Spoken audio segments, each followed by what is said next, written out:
Hi, all. This is Dr. Nicole Richter, and I'm teaching the class Philosophy and Film this semester. And one of the things that I wanted to offer to anyone interested in philosophy is me reading the philosophical texts that are relevant to this course.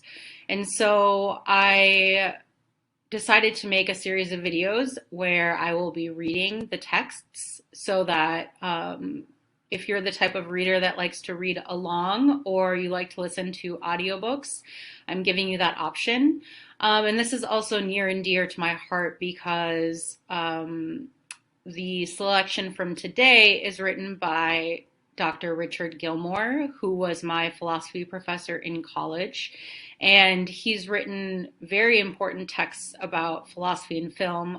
The text today, Doing Philosophy at the Movies, has been very influential for me and also is a philosophical tradition that I'm inheriting from him.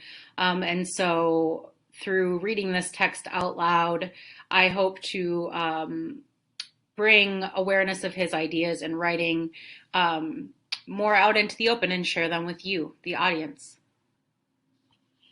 Okay, so this is Doing Philosophy at the Movies, and it is going to be the preface first and then the introduction. Preface. Less than 2 months before he died of cancer, Wittgenstein wrote the following, which was included in the collection of his writings entitled On Certainty.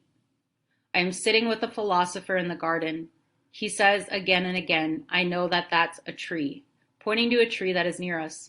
Someone else arrives and hears this, and I tell him, this fellow isn't insane. We are only doing philosophy. I read this as a sort of philosophical joke. It is a joke that says a lot about what Wittgenstein wants to criticize with respect to philosophy, but also about what he wants to celebrate and pursue in philosophy. He wants to criticize a kind of empty arguing about concepts that are being considered outside their ordinary contexts in our everyday language practices. He wants to celebrate and pursue philosophy's ability to determine when concepts are being misused in this way, as well as its ability to help us get some perspective on our ordinary ways of using language so that we can avoid slipping into bad philosophical type practices there as well. For my purposes, I would like to focus on his expression, we are only doing philosophy.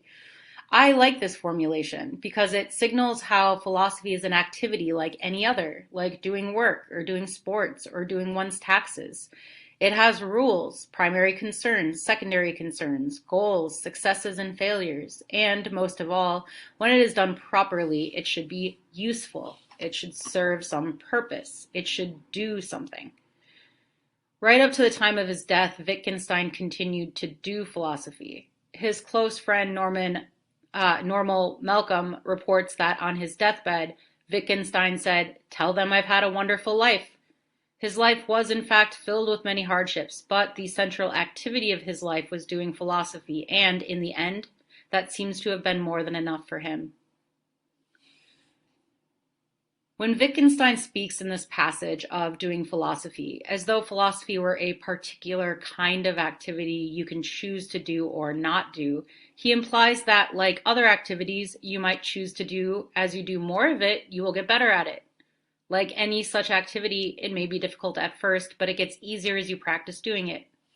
I do not know whether it is important that everyone should do philosophy. My sense is that it is, but it can certainly be a source of pleasure and empowerment for those who do learn to do it. In the chapters that follow, I will be considering some very popular movies from a philosophical perspective. Perhaps the philosophical intuition is that there is more going on than mere appearances suggest. It is the sense that a more complicated dynamic may be at work in a situation than it first appears. You may have the sense that there's more going on, but not be at all clear what that more is. Philosophy is all about tracking down what that more might be.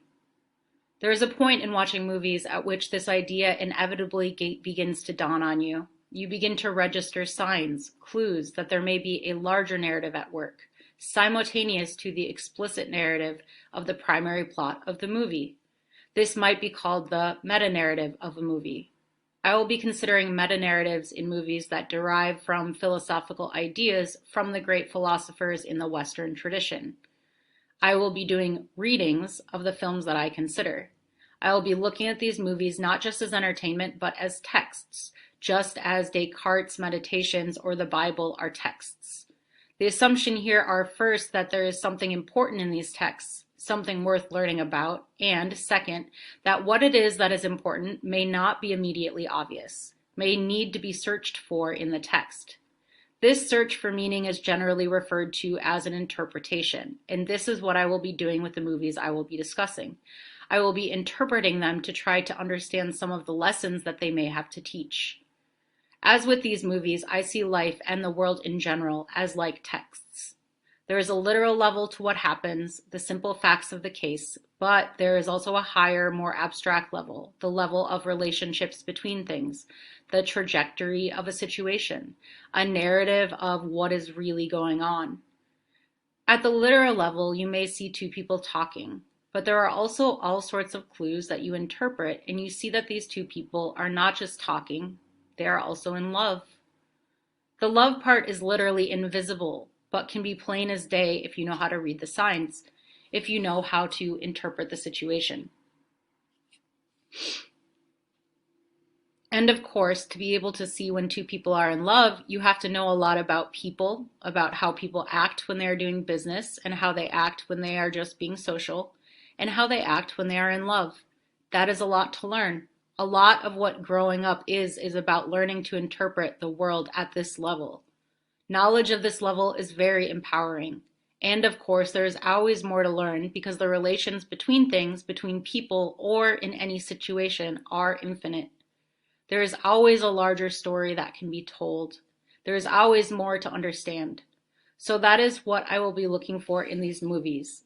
Not symbols so much as clues to the relationships between things, to the relationships between people and things, to the relationships between people, and to the potential trajectories of a given situation. By referring to the potential trajectories of a given situation, I just mean recognizing the signs in a situation that suggest where the situation might be going. This idea is sort of like Aristotle's notion of an entelechy, literally the end contained in something. For Aristotle, this is the energy in a thing to become what it is supposed to be. The thing is an acorn, the thing in an acorn that drives it to become a mighty oak. There is something similar to this in every situation, a kind of directional energy which, if you know how to read it, will help you to anticipate what is going to happen next. We are doing this kind of reading of situations all the time. We do this in conversations, anticipating what a person will say next. We do it while driving. If a car ahead of us has put on its left blinker 3 times in a row without turning, it tells us that this driver is not sure where he or she is going and may stop or turn erratically.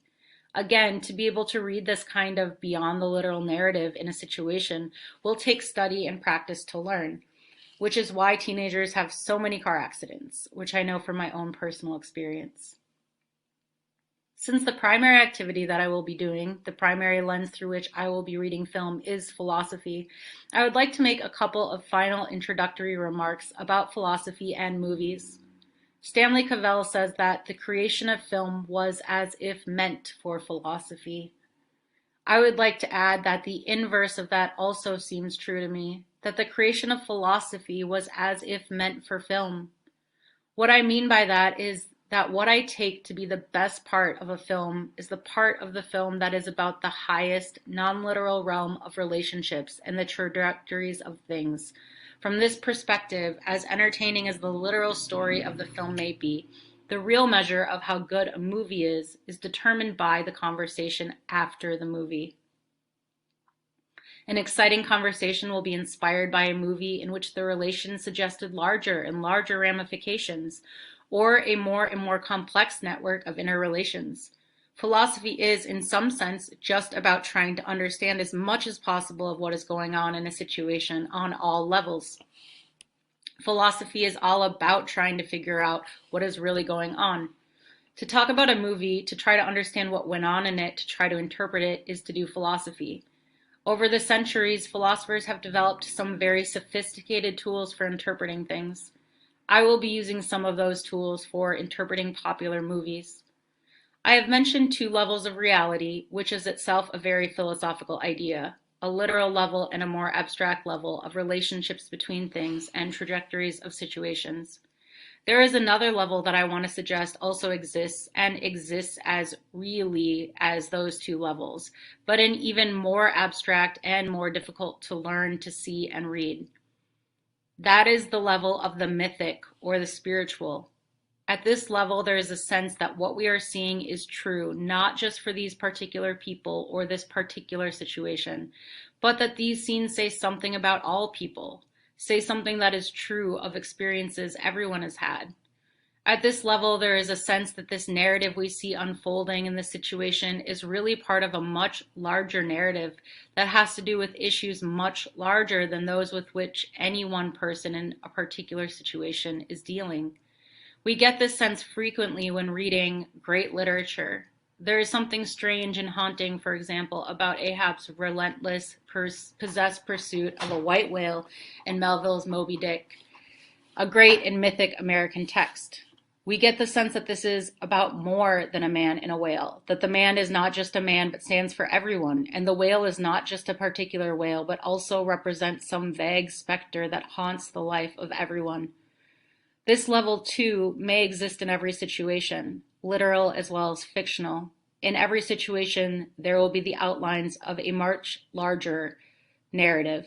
There will be the suggestion of mythic themes in very ordinary situations. Themes of desire and loss, striving and overcoming, and the failure to overcome, the thrill of victory and the agony of defeat.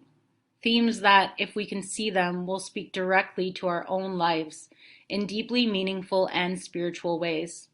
In the work that follows, I will be arguing that such deep mythic themes can be seen to operate in even the most popular, often apparently unexceptional Hollywood movies.